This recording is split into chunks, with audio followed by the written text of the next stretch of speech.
So you've sweated over price per user and the timing of signing your vendor contracts. But if you're not negotiating when the licenses actually start, then potentially you're leaving yourself exposed. I'm Leonie McCarthy, and I've spent lots of years turning vendor relationships into partnerships. Today, I'll share some of what I've learned from the experiences of watching clients pay for shelfware while project timelines slip. I like to think of it as a 3-lock system, starting with the lock that we're all really conscious of, which is making the spend go as far as possible. So that's the commercial lock, which is all about managing costs and incentives for both sides. Nearly everyone has an idea of what the commercial lens they would like it to look like. Maybe you've got a clear ceiling about what you can afford to pay today. What you might be able to afford in a few years' time, though, could be quite different. And sometimes getting in early with new vendors can be a way to get great value for money and to grow with the vendor. To do this, you need to have a certain amount of comfort with risk. But often in early phases, vendors will give much better deals to get customers on board and using their product. Another angle to consider here is that even more established vendors have cycles in their businesses, and at the end of a period, there are sometimes better deals to be had.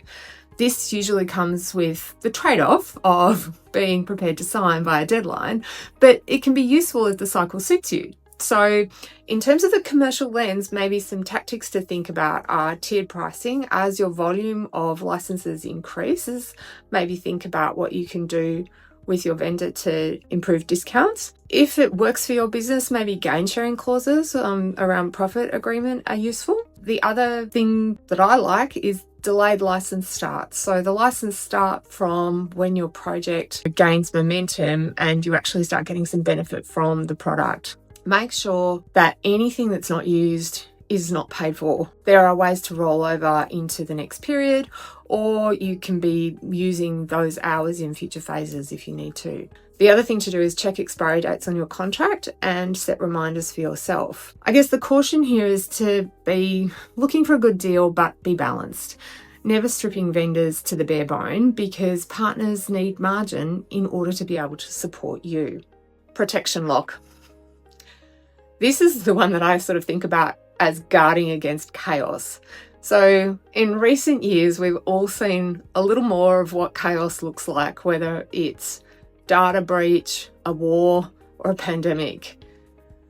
Admittedly, prior to the pandemic, I had not given a lot of deep consideration to emergency planning, but experience is a great teacher, so I'm definitely getting better at this.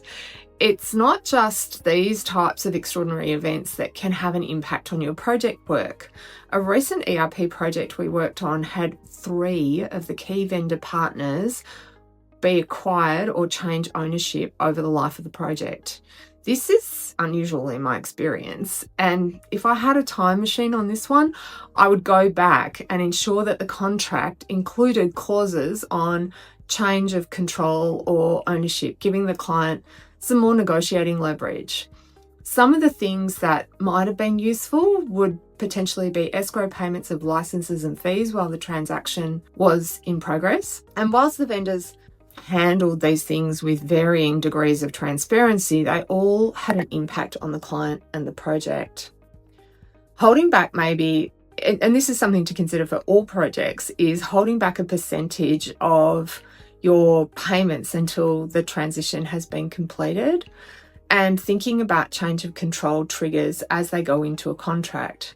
Maybe being able to renegotiate rights if the vendor's acquired or is acquired or acquires something else. Performance and exit locks. So this is a little bit more about staying the course, but then also thinking about what it looks like when you exit. We nearly always have an idea of what we think we would like from our vendors. Sometimes you don't know what you're missing until you see something better. Someone related to me recently a story about their account manager inviting them to a customer day. And good vendors have customer days. At that customer days, there were other customers and their account managers. And whilst it had been difficult to articulate what it was that was missing before engaging with other account managers, the customer had no problem articulating it once they saw how their account manager was behaving compared to others. So, We want to build into the agreement some ongoing articulation of performance standards, whatever that looks like for you and your vendor. And we need to measure them. This comes back to another point about how businesses often manage software vendors, which is poorly. Some other suggestions: consider what the exit looks like. So imagining if you had to suddenly cope without this vendor, what would you do? Do you have an understudy ready in the wings? Do you know what else is out there? You might be surprised to learn how few businesses actually research those that they get into business with prior to doing so. It's worth doing a little bit of basic online research. Your vendor agreement shouldn't be a cage for either of you. Applying this 3 lock thinkings allows you to manage costs, protect your business, and ensure a level of performance so that you can partner with confidence. If you'd like tailored support for your next negotiation, you can book a call with me directly using the link in the show notes. And if you want to go deeper, my book is packed with practical strategies just like these. Grab your copy today. Again, link in the show notes. Thanks for watching, and I'll see you next time.